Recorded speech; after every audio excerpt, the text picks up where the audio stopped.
자, 그 다음에요. 16페이지. 칭의만으로 구원을 받고 성화는 구원의 필수 조항이 아니라는 가르침은 오류입니다.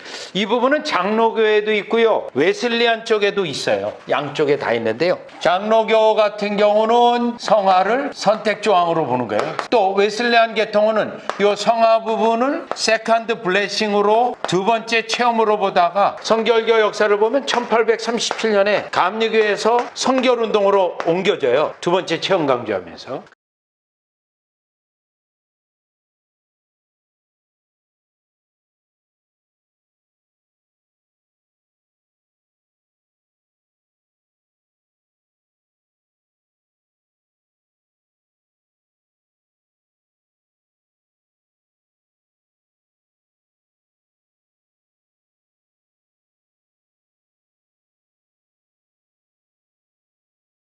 그런데 막상 1870년대 들어가서 보니 이 두 번째 체험하는 게 너무 드물어져요. 정말 죄가 없는 상태에 이르는 체험이 안 일어나는 거예요. 그러다 보니까 할 수 없이 1870년에 이거 옵션으로 갑니다. 없어도 아무 문제 없다. 이것만으로도 된다. 그러다가 1898년에 이 세컨 블레싱을 대체할 만한 게 뭐가 있을까 하다가 치유 방언으로 가요. 이 체험보다는 치유가 일어나고 방언을 하게 되면 가장 높은 은혜에 간다. 감리교, 성결교, 그 다음에 여기서 오순절로 넘어가는 거예요. 결국 체험 쪽으로 가다가 체험이 드물어지다 보니까 역사 속에서 변곡점을 이루어가는데 이때 이제 A.B. 심슨이라든가 그런 사람들이 중요한 인물들이 돼요. 요겁니다. 체험 쪽에 있다가 보니 성화에 대한 가르침이 이러같이 자꾸 변질이 됩니다. 그러면 과연 성화가 옵션인가? 이 부분을 봐야겠죠. 있으면 좋고 없어도 문제가 없다. 과연 성경이 그렇게 말하고 있는가? 할 때 아니라는 거죠. 히브리서 12장 14절에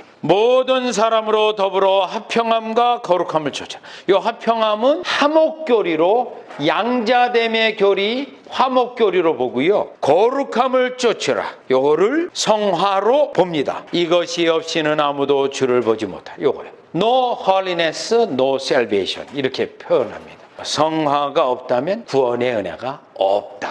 성령의 유언 부르심으로 회심이 일어나고요. 그 성령의 역사로 이 거룩한 씨가 심겨졌어요. 거룩한 씨를 우리 성령께서 확장시켜서 열매 맺게 하는 거예요. 그러니 역추적하면 만약에 성화가 없어요. 그럼 여기 뭐가 없는 거죠? 이게 없는 거예요. 성화가 없다면 이게 없는 거예요. 그런데 장로교에서 이거를 지식으로 대체하면서 없이 하다 보니까 이거 없어도 구원받는다 라고 나오는데 성경에서는 아니라는 거죠. 더욱이요, 선택 예정교리를 보니까 뭐예요? 이거를 위해 선택했다는 거잖아요, 주님이요. 성경에서는 분명히 말하기를 요 성화가 있어야 구원받는다.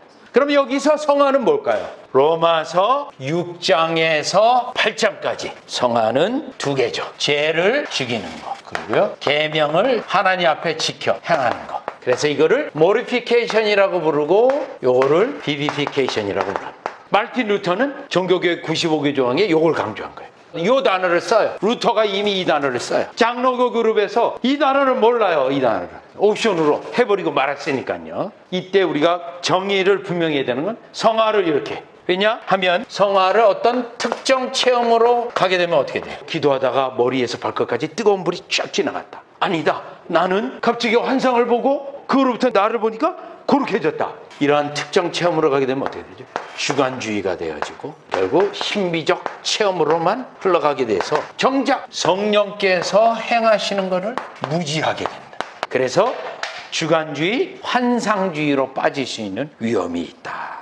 자, 그래서 우리가 성령론을 언급할 때 우리의 체험이 먼저가 아니고요, 성령이 무엇을 어떻게 일하시는가가 먼저입니다.